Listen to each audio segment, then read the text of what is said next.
In the early moments of episode 2, the individual who detected the gunshot at Shom's hotel dashed inside to inspect the garments, where he came across multiple Davids together in one area.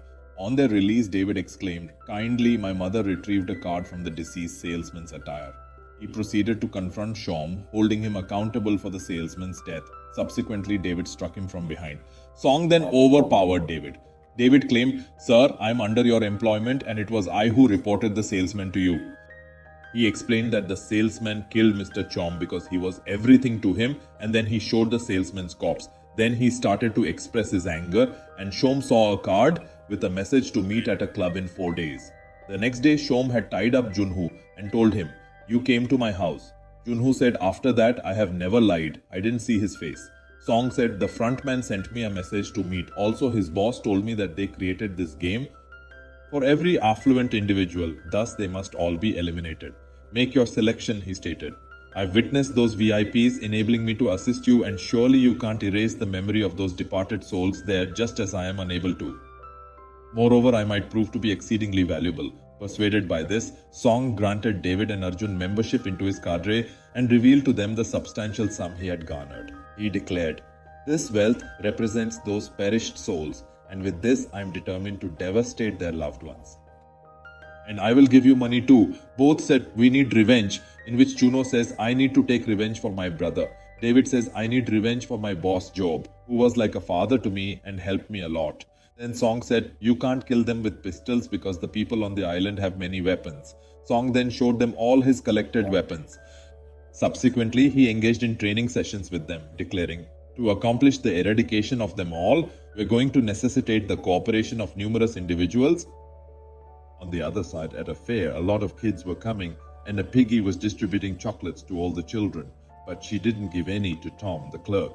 Then a bunny came and handed Tom a candy, and he became very happy. From there, everyone went to their dressing room. They were quite uncomfortable because their outfits were too hot.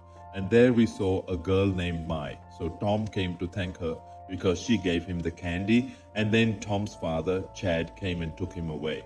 Everyone started talking about Tom, who had blood cancer. Chad, his father, made somewhat of an income through outdoor portraits.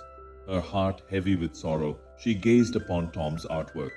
Nearby, Auntie Lake was diligently at work, and shortly after, Gang arrived to greet her. Their joy was infectious. Witnessing their cheerfulness brought a smile to Song as well.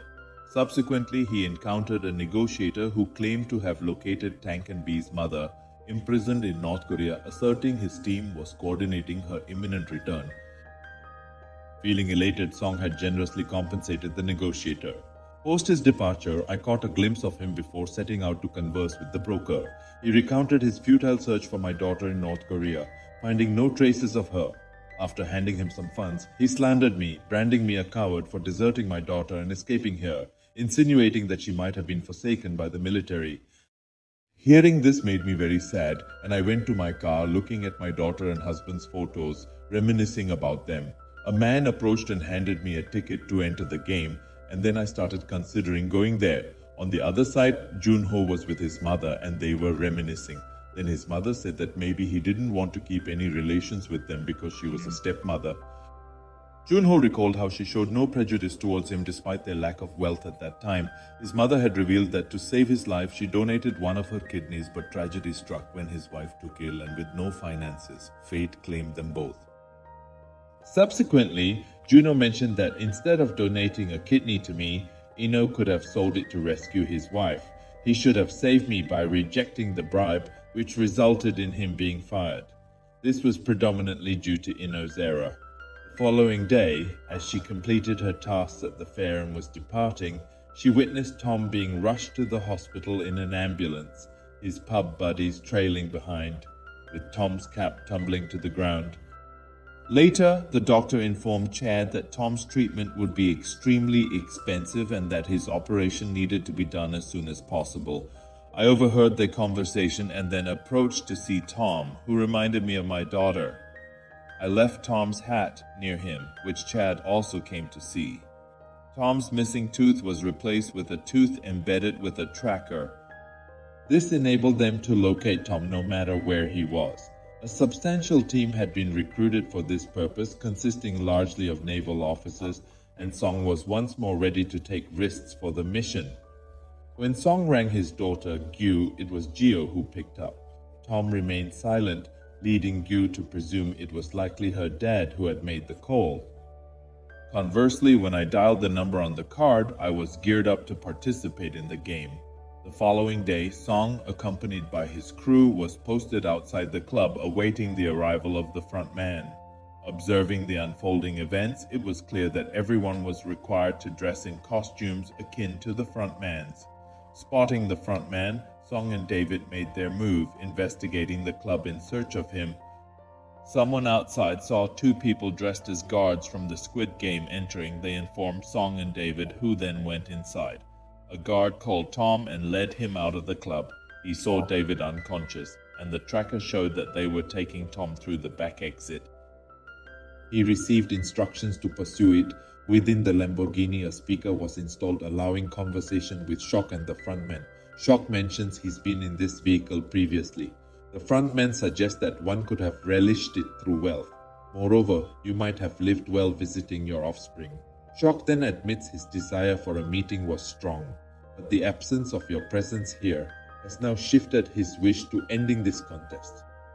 Then the frontman says that people used to play the game by their own will, and then Shock says that you made people realize their poverty and then made them play this death game forcibly in exchange for money because you were an artist. And then frontman says that the people who played this game were losers in life and were the world's garbage that needs to be reduced. As long as the world continues like this game will also continue. By then, Shock's team had found the Lamborghini and was chasing it.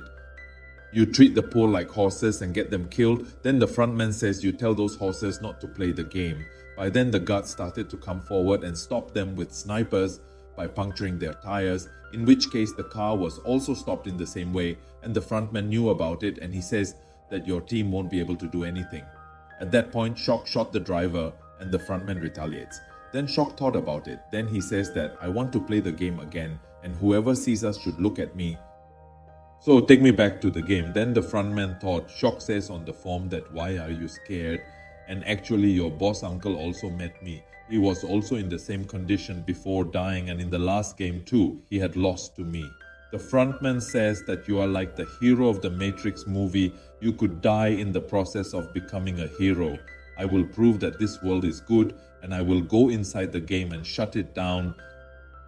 So the frontman accepted the request to come back to the game, and then he released gas to knock out the contestant. The frontman was actually sitting with the Lamborghini driver and welcomed the contestant back to the game. Their conversation was overheard by June.